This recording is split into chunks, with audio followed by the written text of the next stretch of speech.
and welcome to whatever episode this is. I haven't checked. I've got 10 minutes before my next call, and I realise I haven't done a podcast. So, I'm desperately trying to keep this coming out at least once a week, but, you know, the problem is I'm on the phone for like 5-6 hours a day. So sometimes I don't have a lot of inspiration left in between. Sometimes I do, sometimes I don't, you know, and we'll just flow with it. So, quick one, really. I've recently moved house, and I think anyone that's moved house knows how chaotic that is, you know, because I didn't take any time off. So, not only am I still serving clients, etc., I am now coordinating deliveries of fridges and freezers and new beds and new TVs, because apparently when you move house, I see that as an opportunity of getting rid of all the shit you don't want and getting all the new shit that you do. Not really thinking about the fact that it adds a lot more complication to something that's already complicated, not to mention the fact that you're decorating and blah-de-blah-de-blah. And something you'll hear me say a lot is the more we have on our mind, the more we tend to act like a moron. And I find myself in Warrior. If you don't know what Warrior is, there's a podcast episode where I talk about Warrior, and my Warrior is he gets shit done. I'm fired up. I can't switch off though. You know, I'm just absolutely just blazing through everything, getting everything done. It feels pretty good for a short period of time, but it comes at a cost in the sense that I don't switch off. I don't have enough downtime. I can't get to sleep. I'm very snappy and I'm very irritable. And fortunately for me, my wife and I have spoken extensively around this stuff. So she doesn't take it personally. She's the same back to me, and I don't take that personally. And then we recognise, right, let's slow down to the pace of life now. But yeah, for me, I work in sprints. It's like I sprint at something, I get it done, and then I slow down. Now, I see a lot of people work in those cycles, but I also see a lot of people that don't have a life that allows that. So they're running full speed ahead at their business or their life consistently, continually, day after day. But when the day comes to slow down to the pace of life, to chill the fuck out, to have a day off, to read a book, to stare out the window, to reflect on life, to lay in bed and watch Netflix for a few hours, to go back and have an afternoon nap, you know. For some people, they don't allow themselves that space. They don't allow themselves that time. So then it's like, well, I have to keep powering on. And they do. And they use caffeine, or they use Coke, or they use fucking just pure grit and determination. Or they use alcohol as a way of switching off from the mental busyness so that they can feel good for a few hours at least, even though they know the next day it's going to be 10 times fucking harder. And they keep going, and they keep going, and they keep going. It doesn't seem to me like, A, a nice way of living, or B, a very useful way of living. And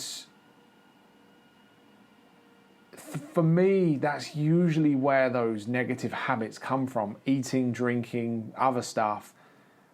When we hit that crash and burn, we hit burnout. We hit that point of I've had a fuck enough. In extreme scenarios, I have had clients that have done this. They'd go on extreme benders and disappear for 3 days, right? I don't know if it sounds like I work with crazy people. I don't. I just work with high performers, and there's a shit ton of stress and pressure when you're juggling so many balls. Now, I guess what I'm saying here is we're all trying to be superhuman so often and trying to maintain insane levels of performance. And it isn't possible. If you're into football, if you're not, then firstly, you're weird. Secondly, no, I'm joking. But if you're not into football, then you can apply this to something that you know and are familiar with. But you look at the fixtures in football, and they're picking up injuries. The players are all picking up injuries. Why? There's not sufficient recovery time. There's not sufficient rest. If you look at a footballer, are they playing a match every single second of every single day? No. They're foam rollering, they're stretching, they're getting massage, they're getting physio, strength and conditioning coaches, sports psychologists, days off, ice baths, infrared saunas, really, when you consider the fact that they play once a week, twice a week sometimes, a lot of their time is recovery and specific kind of skill training and stuff. Because we recognise at a performance level in sport that if they were to play a 90-minute game on the Friday, playing the same again on the Saturday, they're going to play shit, they're not going to look sharp, they're probably going to pick up injuries, but yet for some reason in life we think that we can play full 90-minute games, every 90 minutes of every day, back to back every day, wondering why we get to a point where we just fucking can't be arsed. I used to get days where, and I still do sometimes, just not as often because I'm now aware of it and I structure my life differently. I have days where I just cannot be fucking arsed. I couldn't even motivate myself to take a shit, let alone reply to emails, speak to the bloody VAT man, speak to the accountant, arrange, client meetings, fucking seek new opportunities, do you know what I mean? Like, whatever shit it is you have to do. You come home, do the bloody hoovering, I don't know, get the car fixed, like all the crap that life throws at us, change your address on your bloody bank, I don't know, you get the point, right? You know what shit you have to do. And then I would be like, I just fucking can't be arsed. And I'd go home and have a nap in secret, or I'd sit in a coffee shop fucking staring at the wall, being like, come on, do something. And I'd get so angry at myself, so annoyed at myself.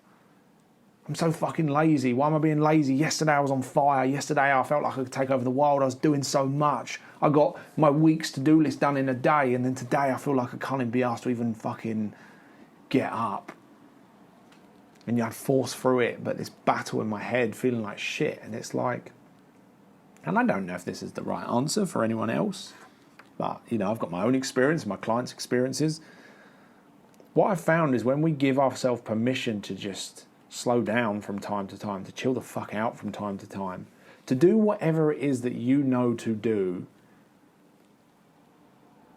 you're probably going to find that you can perform at a higher level consistently.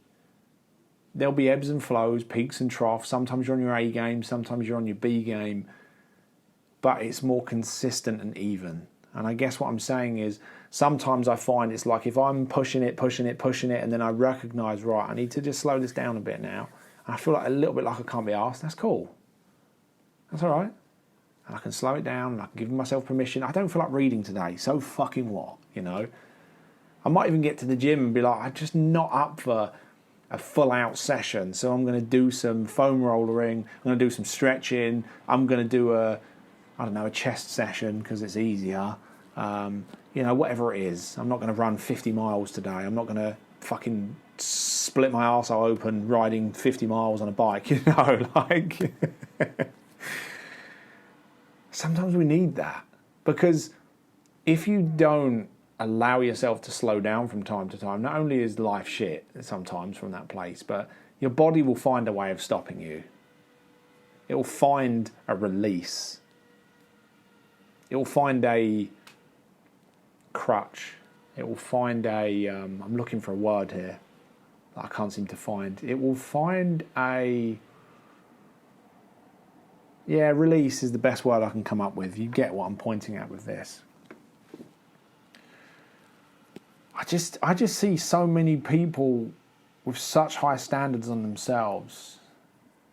And I'm not saying let's not have them, but I just think that I see a lot of humans that are like Ferraris, but they're trying to operate like they're like a heavy-duty tractor, trying to be like a mule, a donkey, carrying all this fucking shit on their back every single day. And it's like, actually, I feel like the way I see humans is our capacity and our capability is so much more than that. But from time to time we need sleep. Who knew, right? From time to time we need some rest. Who knew? From time to time we need to just switch off. Our head needs to shut the fuck up. We need some downtime. We need some chill time. We need to do the things that make us feel good. Sometimes they're distractions. Sometimes they're purer than that. It kind of depends on where you're at that stage. But so what am I saying here? I guess I'm saying give yourself permission to be human. You know, some days you'll feel awesome, some days you won't. Some days you feel like, you know, you're radiating energy to the whole of your team or the people around you or your family, whoever, because I don't know you, I'm just making assumptions here, right? Some days you feel like you are the lighthouse to these people and maybe you need to be. Some days you just don't fucking feel like doing that. Some days you just don't get as much done as you did the day before. Some days you do. Some days you feel epic, some days you don't. Some days you feel clear, some days you don't, right? Some days you feel like smashing the living fuck out of everything, and you do, and you're on fire, you know, and that feels alive. And then other days, you just can't be arsed. And as far as I can see it, that's what it means to be human. And as far as I can see it, the more we're okay with that, the more we're accepting of that, the more we are accepting of the roller coaster of life, the more you can enjoy it, you know.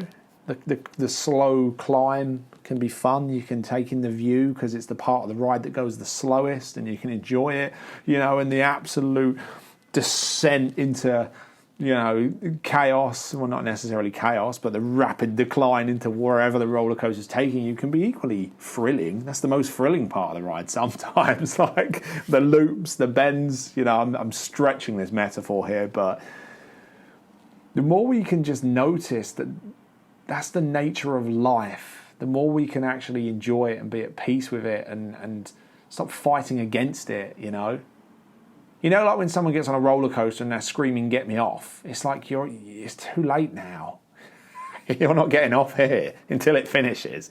So you can scream, "Get me off" the whole way round, or you can find a way of enjoying it. And if you actually find a way of enjoying it, you'll probably find it's quite fun. Chances are, once you've gone round once, you're going to get off and probably want to do it again, right? So, yeah, I'm going off on a few different tangents here, but I guess what I'm saying is give yourself permission to be human. Enjoy the roller coaster of life, because that's what life is. We're always looking for certainty, but life in its very essence is uncertain. The only thing you can be certain about is the fact that life is uncertain. If you're desperately gripping hold of things, trying to control things, wishing things were different, wishing that you didn't feel like shit today, but you do, wishing that you can somehow perform better, but you can't, wishing that we just don't end up very well. You've heard me say this before, but performance to me, someone else come up with this, I can't think who the person is, so I can't quote them, that's annoying. I can't give credit to the person, you might know, but essentially the formula is performance equals potential minus interference. Our performance is our potential minus our interference. To me, interference mostly comes in the form of our thinking, our stressful thoughts, our insecurities, our fears, our arguing of reality. I feel like shit today and I shouldn't. I should be able to do more. I shouldn't be able to do this. I should have done this. I shouldn't have done that. What if this happens? What if that happens? If this happens, then that happens. My life will be over. You know, the fear, the chaos, the arguing with reality. Our own heads are usually the interference. If it wasn't, I don't think you'd be listening to this podcast. And that's not just at that end of the spectrum. Maybe you're someone that sat on your ass not doing anything day in, day out, wishing that you would just fucking do something. It applies to you also. If you're sat on your ass every day doing nothing, I'm willing to bet that it's your thinking that's stopping you. It's your thinking that's stopping you from taking the chance. It's your thinking that's stopping you from doing what you want to do. It's your thinking in the form of insecurities or fears that's creating the emotion that stops you from doing what you really want to do. Anyway, I've got a call in like 2 minutes. So I appreciate you being here. I appreciate you being in this conversation. I hope it is making a difference. I'm having fun. So anyway, I'll speak to you soon.